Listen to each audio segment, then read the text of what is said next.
ƙara buɗe zuciyarki Bintu, sannan ki ƙara canza min matsuguni na wucin gadi.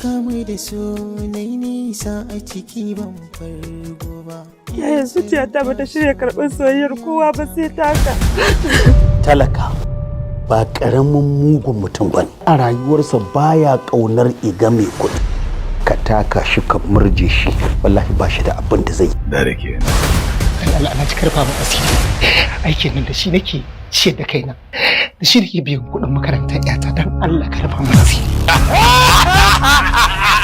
Mahaifina ya tattara komai da komai ya siya min kayayyakin makaranta. Wannan dalilin ya sa na zama ƙawar karatu. To menene amfanin karatun ƴa talaka?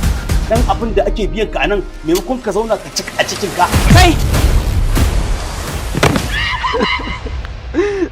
In har sai an wulakanta ka tukunna za ka biya min kuɗin makaranta wallahi na ya fi yin karatu. Zan iya jure duk wani wulakanci in dai har za ki samu ki kammala karatu.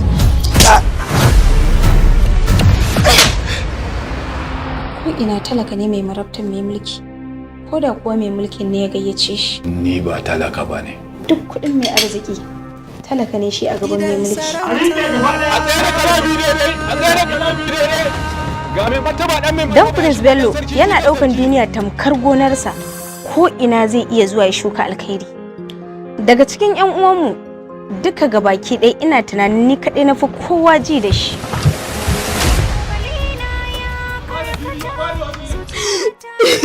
Wato son Prince ya tariya min yawa a zuciyata. Amma da zai fi kyau ki bari shi ya furta miki da kansa. Tsoro na kar mu yi bi babu. Shiga cikin mu tattauna. Ai ka jale sai rainin wayo ne kawai. Rabu da su. A'a. Dan alfahari ne mu shiga mu tattauna.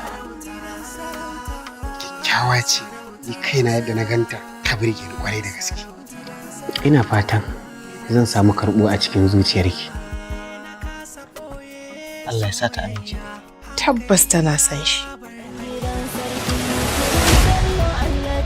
Maganar sakurin ake yin ana maganar gidan sarauta. Ranka dade tsoron da nake ji. Kada yari mai ce zai nemi mulki. Ba nasa bane. Ba nasa bane. Idan ka sake kawo mun kushi akan yarima, bayan na sauke ka daga sarautarka, da kuma akwai horo mai tsanani da zan sa a yi maka. Tuba na gidan sarauta. Jirmi ya tashi saki a banza, a banzazza. Talaka ya girma sarki a banza, a banzazza. Wai dan kaskata zagi kibi a banza, a banzazza. Daki babu murfi a banza, a banzazza. Ni ba yabo babu fallasa, haka suke gaya mana. A cikin su banda Allah ba wanda ke mana. Idan baka da abin yi, mu muna da shi. Sannan idan ba za ka iya ba, ka koma gefe a samu wani.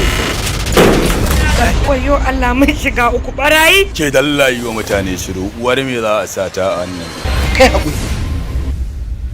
Dan Allah ya yi wani talaka ba ne. Ko mai alhaji Allah ya maka. Arziki kake mana wulakan shi. Kuma shine haka kake ga a sawana magana, kai ku more shi. Kai! And I will prove that. Now your biological son IP. Nagode. Allah ya maka albarka. Amen.